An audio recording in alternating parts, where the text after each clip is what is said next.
So, the cartoon Sentinel is something I've been working on making my own for years. This is the original 90s Sentinel.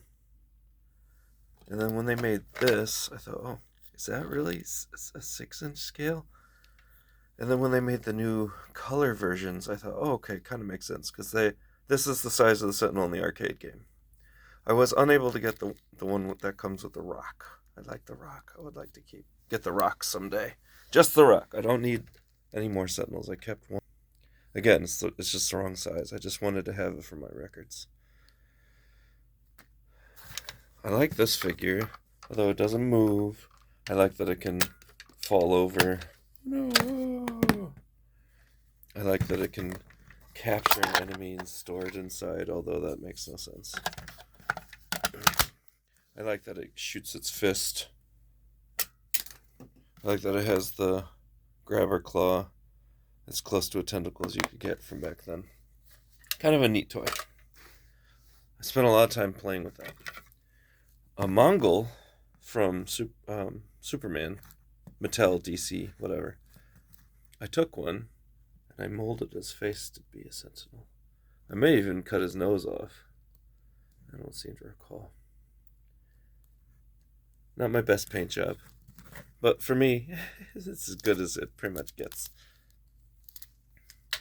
Here's a Zerg toy. And actually, I think this one, yep, the iron comes off. Battle damage. That's why I chose this one. That's a fantastic 3D custom head printed in Mexico. Lazy paint job, whatever. But cool. I like the battle damage feature. I made this guy. The articulation is disappointing. There's no tentacles, whatever. But this is what the official release was at the time. Well, okay. At least it's more articulated than the 90s one. And I really like it. Then, of course, I had to make a Tri-Sentinel. Same Zerg idea, although I didn't get the Zerg with the elbow that comes off. They made so many different iterations of the same body, same size. Some with more articulation. Yeah, like this one doesn't have a separate foot. The other one has a separate foot. So again, varied articulation, but I actually paid for him to paint this one. The other one I just had it shipped. But anyway. So that's the Tri-Sentinel. Now, we got to open and see what the 90s one is.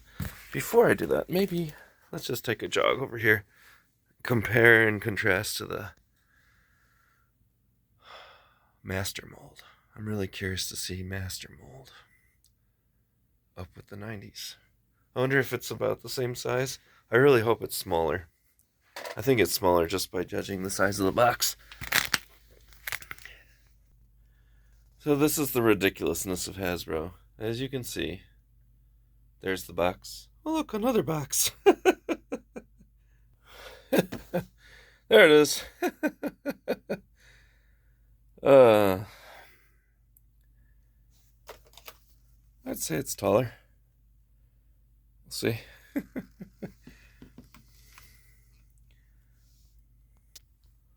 Again, it's a nesting doll situation. A box inside a box inside a box. Maybe there's another box inside this.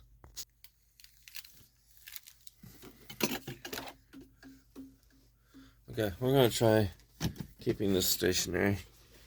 See how it goes. There's a finger slap. Oh, I ripped it. Hopefully. Oh my god, there's a box inside. I was joking. I was actually joking. But it came to pass. Oh my god, there was actually a box inside that box. Inside the box, inside the box. Oh my god. I was joking. I swear I was joking. Oh. Okay. Can you see me? Can you see? Okay, I think you can see. Well, it comes fully assembled. That's nice. Oh.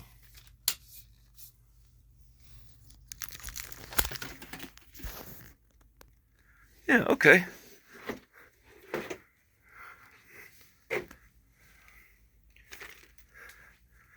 Yeah, alright.